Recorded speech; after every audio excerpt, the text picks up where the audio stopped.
In today's show, we're talking about the 2021 NBA draft, including players like Jalen Suggs, Michael Bolton. Thanks, Josh. It's Michael Bolton here, and it's time for another episode of the Locked On Fantasy Basketball Podcast. Let's get to it. Let's get to it, indeed. You are Locked On Fantasy Basketball, your daily fantasy basketball podcast, part of the Locked On Podcast Network.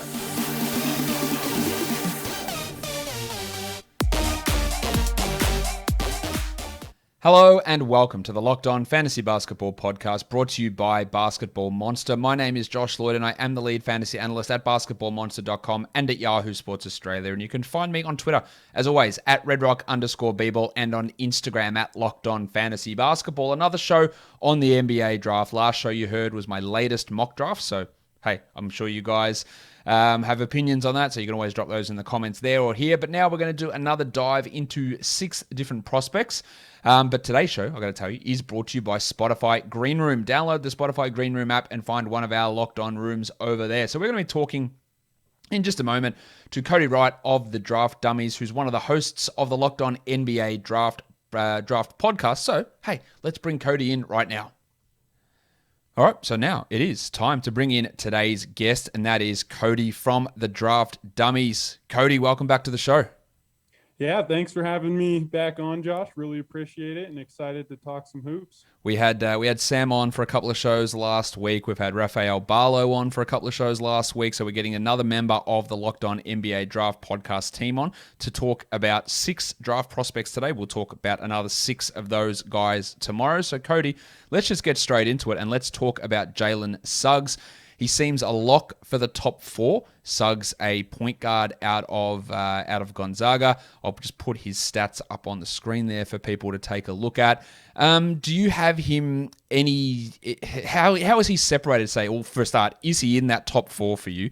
And how do you have him separated out? Is he like on an even playing field with Mobley and Green? Is he below them? Is he above them? Like, where do you have sort of Suggs sitting in this group?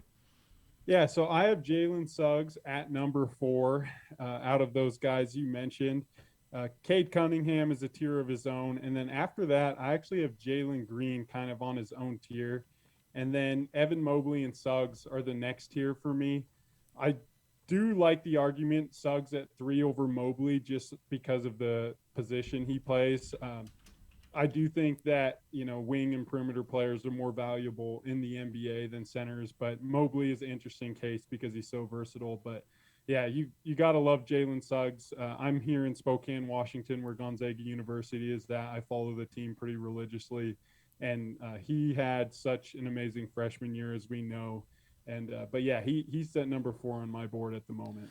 So he averaged just 14 points. He only hit a 3 a game. Almost 5 assists. The 2 steals is nice. The efficiency, 62 shooting is great. 25 usage. Most of the time when we're looking at these top level prospects, though, we expect them to be higher scorers. And I think the shooting numbers are okay, but he's not with a huge volume there of 3-pointers. Is this just because Gonzaga was so good that he didn't have to take on this larger role? So when we look at 14 points, that's pretty low for a top prospect. Is that just that reason? Yeah, so there's a couple reasons. The first one is they play in the WCC. This was an historically great team. They were in a lot of blowouts. And 2, I think it speaks a lot to Jalen Suggs' character, actually. He is a very team-oriented player. You only really heard great things about his leadership and the way he carries himself in the locker room. And watching every single one of their games, he was not out there for himself. He was all in on what they were doing as a program, and it was an extremely talented backcourt, extremely talented team.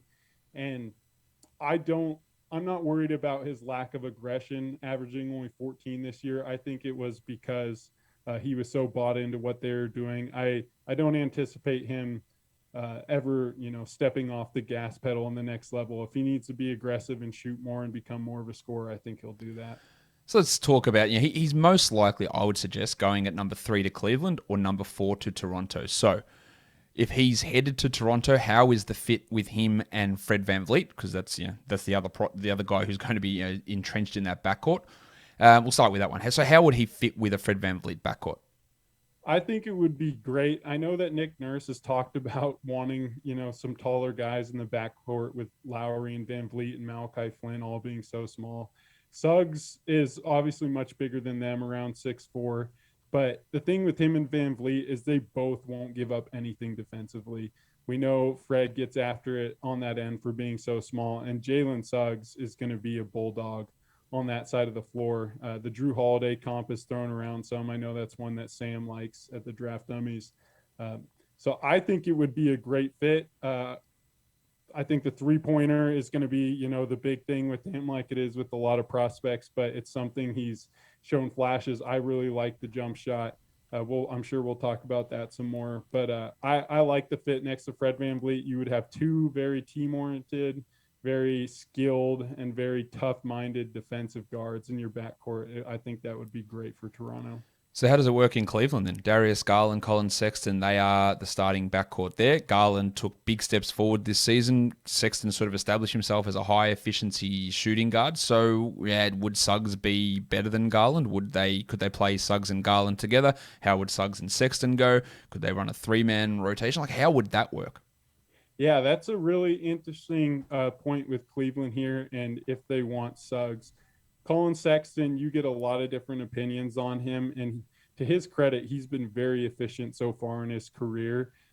But from what I've heard and the kind of the rumors and buzz we get as fans is that Cleveland might be shopping him a little. I don't know if that's true, but at that point in the draft, I'm a big fan of best player available, and if they want Jalen Suggs, go ahead and take him, and you can let that backcourt sort itself out. I do think long-term I would prefer Jalen Suggs over Colin Sexton.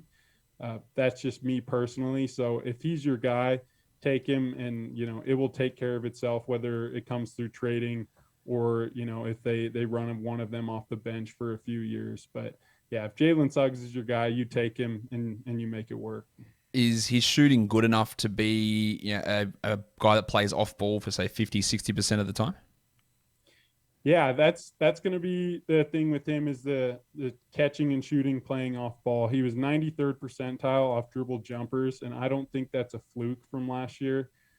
If you watch the film and watch him shoot, he is super comfortable off the dribble. His mechanics are very consistent. His base is very consistent.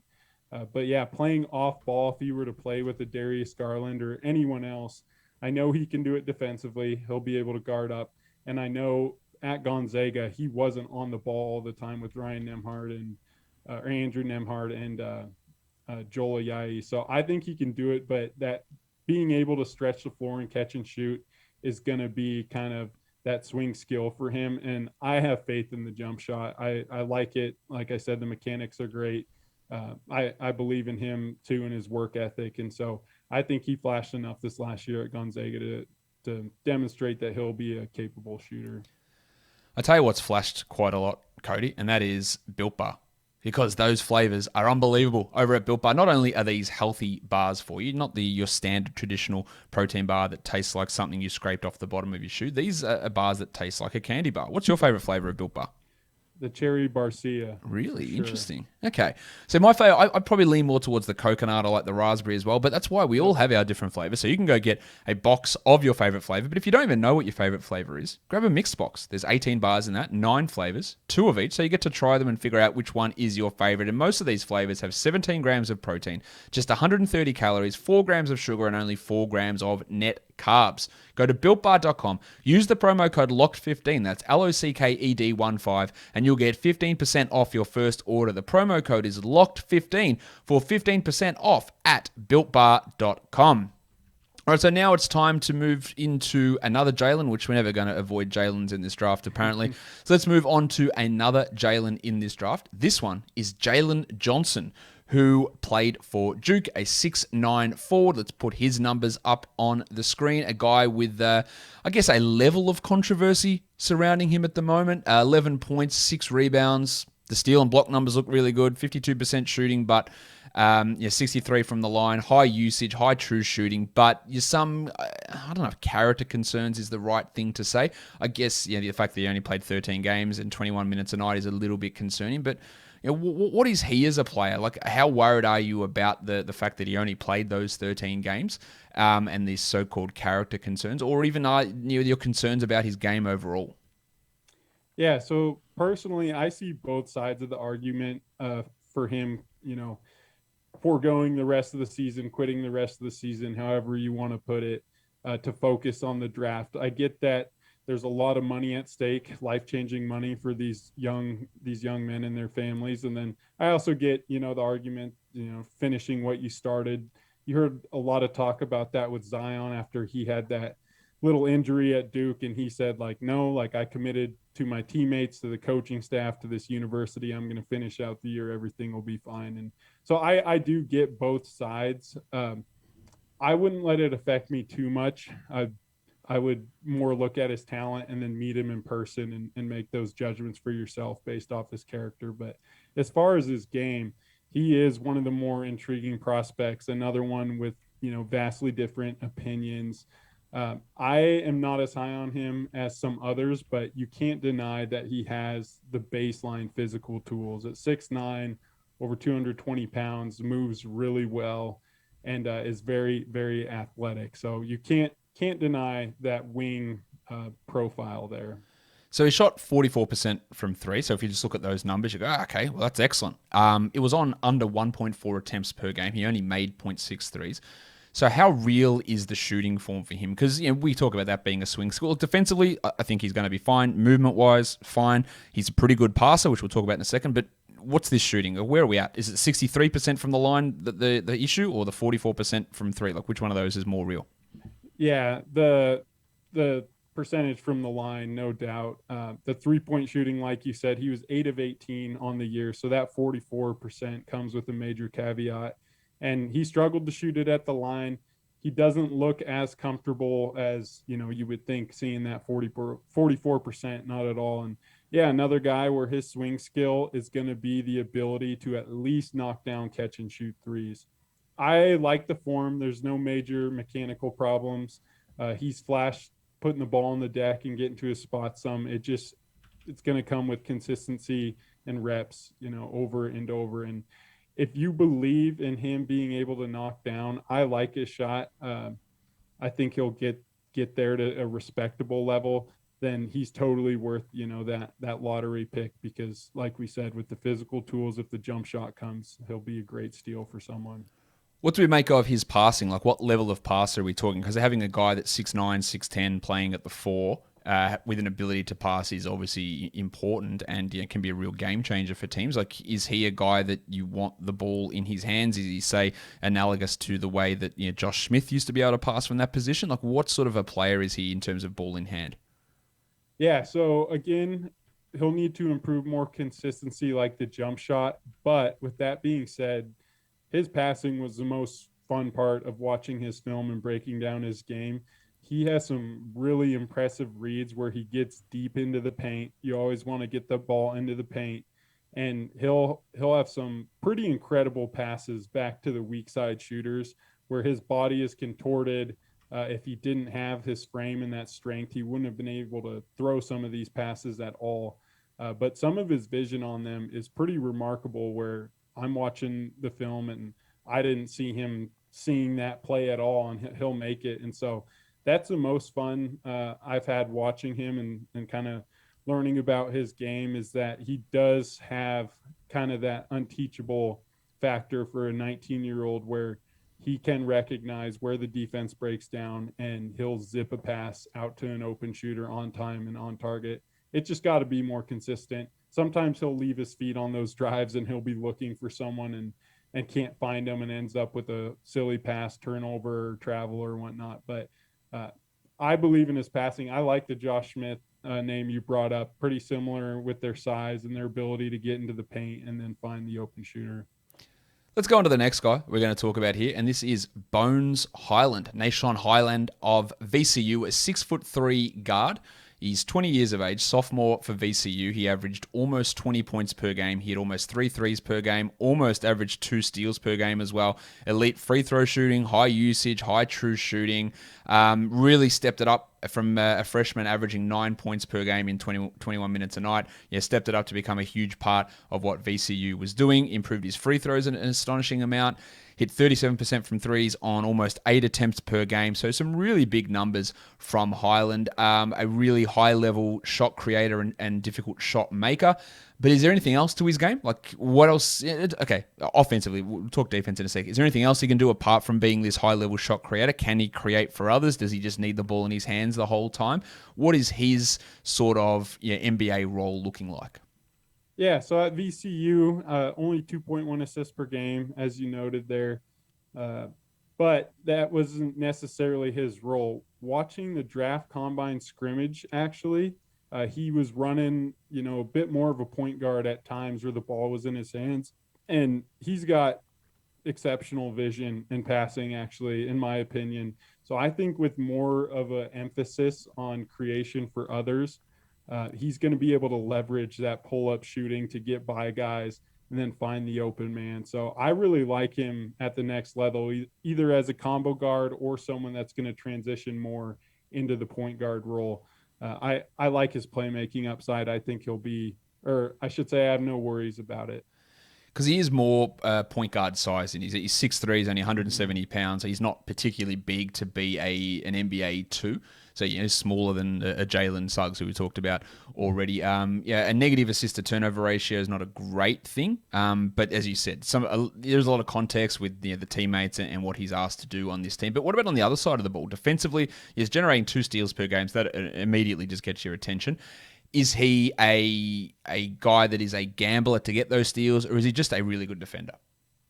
Yeah, so he's kind of one of those interesting defensive prospects where he is sort of a high-event player on that end of the floor. He does a really good job of having active hands, playing the passing lanes, disrupting ball handlers, even just on fast breaks or out of bounds. He seems to be the guy that's, throwing off the inbounder by acting like he's jogging back before he turns around and comes up with a deflection or a steal.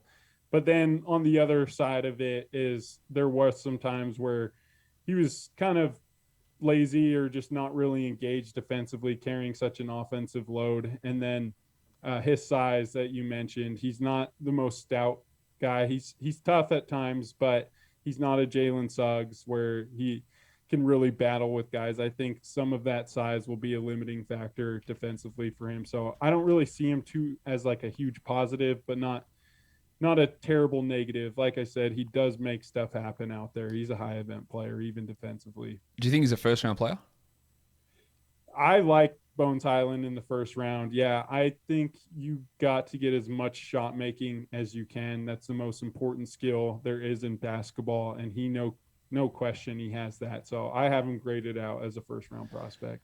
So it is. Getting that shot creation is a huge thing. I had him first round in my mock draft, my last show on Friday at the end of the first round there, and I do think that is something the team should be looking pretty closely at. But now it's time for me to tell you about BetOnline, the fastest and easiest way to bet on all of your sports action.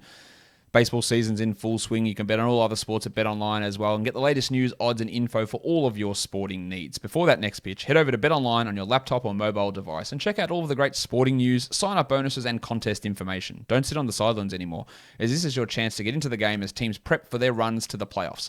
Use our promo code LOCKEDON and head to the website to sign up today and receive your 50% welcome bonus on your first deposit. BetOnline are your online sportsbook experts. Let's go to the next guy on our list here, Cody, and it is Davion Mitchell, who you will see extraordinarily high in some areas in terms of draft boards. On the lottery show, I think Jay Billis had him as his number 5 overall prospect. But let's just get some numbers here out of the way for Mitchell. In college for 4 years, one of those years he didn't play as he transferred. He's 22 years of age. He is only 6'2". He is he's about 205 pounds. He averaged 14 points per game. He hit 2 threes per game and did that at 45%. But I think it's worth mentioning that he was at 32 the year before that and 29 as a freshman at Auburn. He averaged 1.9 steals, so a really good defender. Cannot hit free throws, a career 66% free throw guy across his 3 years in college. And really, that high true shooting of 62% is on the back of that high three-pointers and hitting his twos at a high level too. But really sort of stepped it up this season to be this elite defensive type player.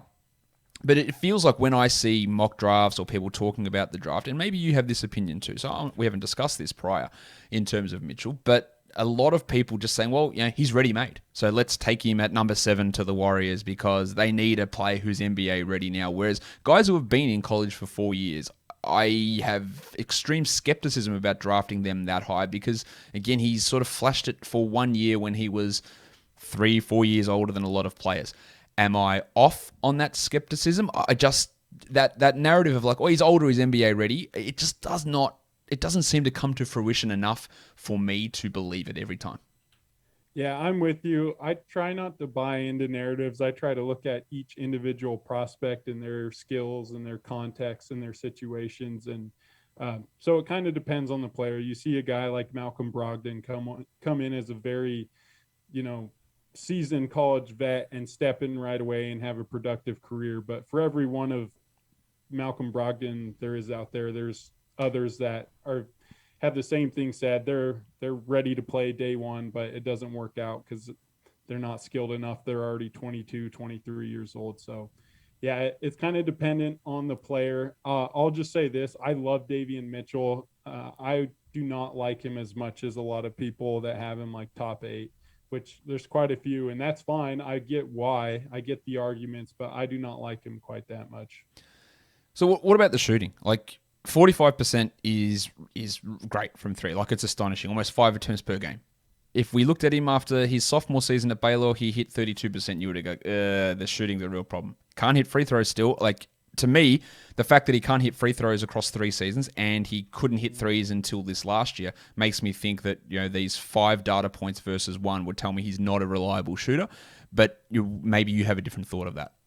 No, I'm with you 100%. I think we'll have to see how it shakes out in the NBA to get a more accurate representation of a shot. I hope that it's real improvement. I hope he continues to shoot 40% from 3. He's not going to shoot 45%.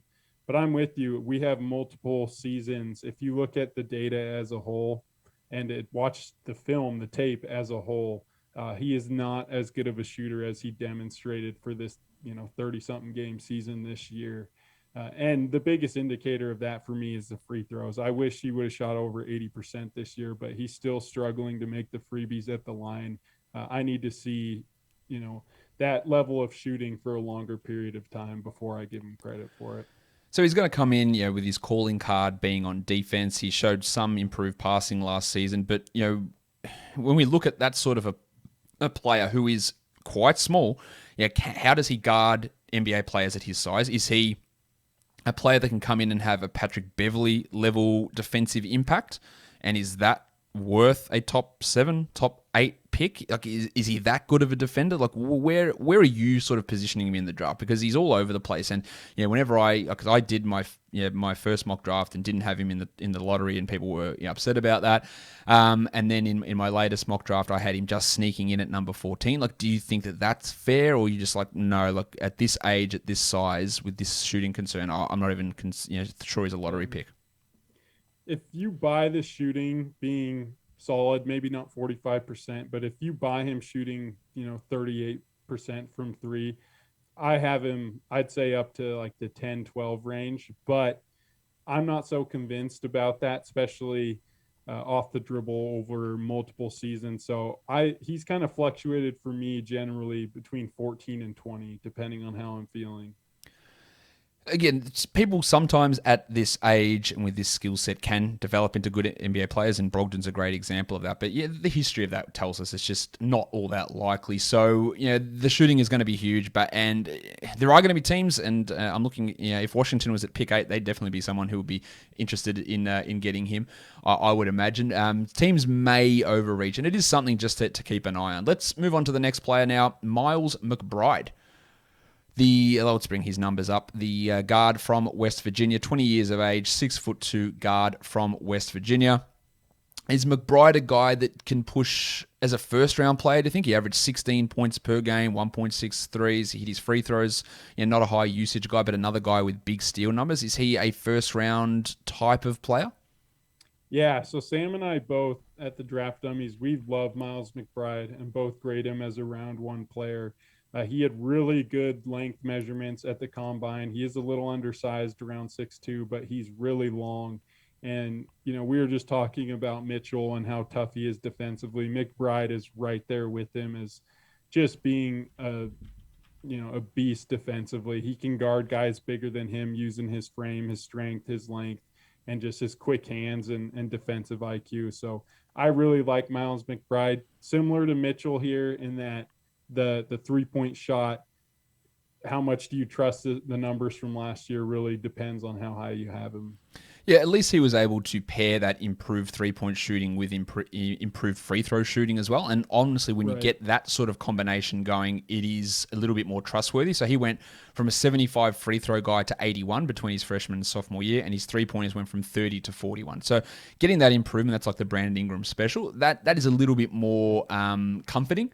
He also was able to improve his playmaking numbers. He averaged almost 5 assists per game in that step up into a larger role with West Virginia. Is he a one? Can you trust him to run an NBA offense?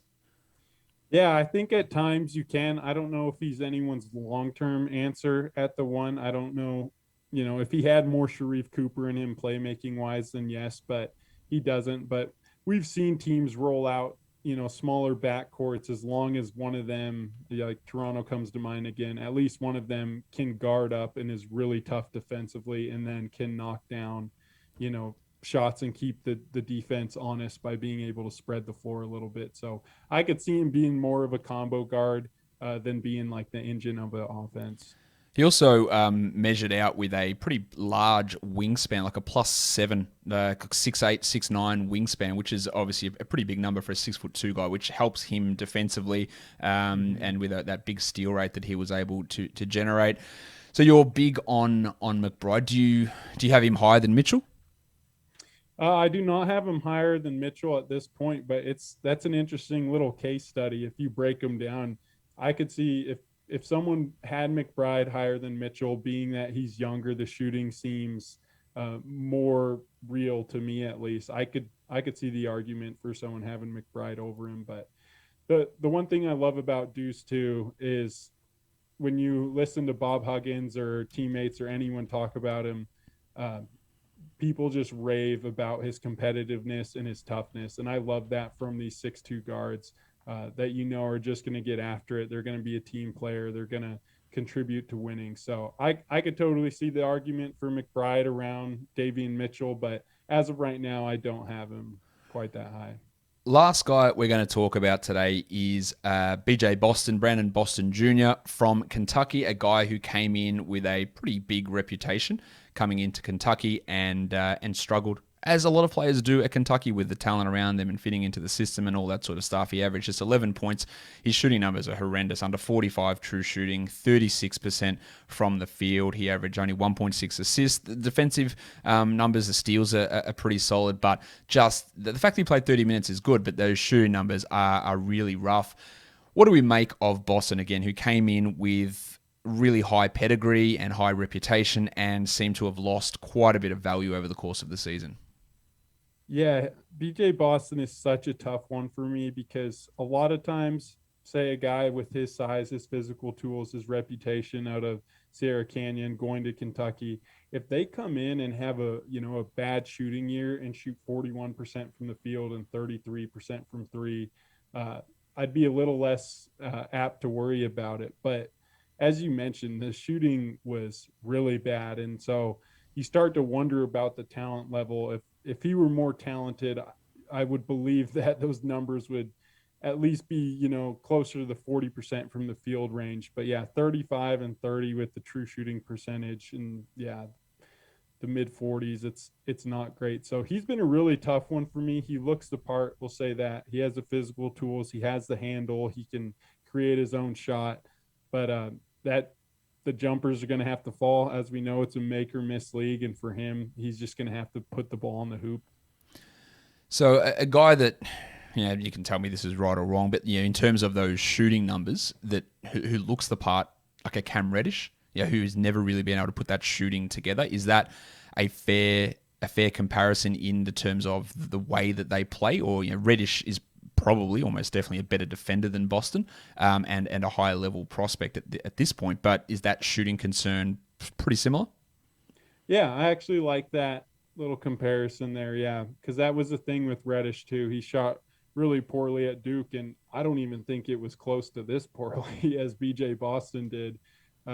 But yeah, the upside there them is their physical tools, and Reddish has really bought in on the defensive end, and that's kind of what I have for BJ Boston. He's gonna have to buy in on that end completely and hope and wait and work for that shot to come around. If not, then it's going to be a major uphill climb for him. Can he pass? Yeah, he's got a little bit of playmaking to him, especially if you go back and watch the AAU and high school days. He does have that. The numbers weren't great for him at Kentucky in that field or in that area as well. But if you watch the tape, you can see he has some of that it factor, creating for others at times too. It was almost like he was in his head that whole last year where he just did not look like himself shooting or creating, and the confidence kind of tumbled from there. Yeah, he is an interesting prospect that people are going to take that flyer on just because of his measurables and pedigree. But similarly to guys like, say, Nasir Little, who came in with that sort of hype, he fell down in the draft board. Guys like Bol, who fell down as well, despite productive seasons for different reasons. Like, he's just that name, but that doesn't always mean that they get picked particularly high. Do you think that he's got a chance of a first-round selection?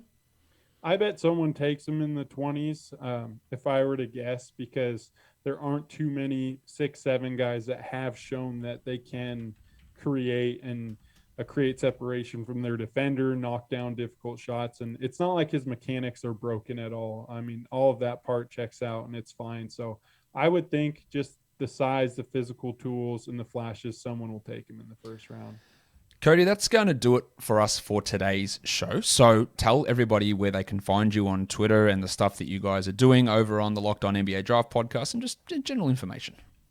Yeah, so be sure to follow us on Twitter at Draft Dummies. Sam does most of the work there, but he does an awesome job providing content on Twitter.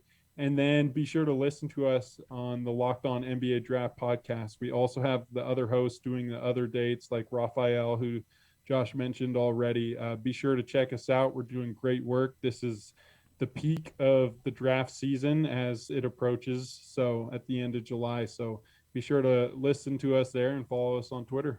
Well, Sam will be back on the show. Not Sam. Sam was on a couple of days ago.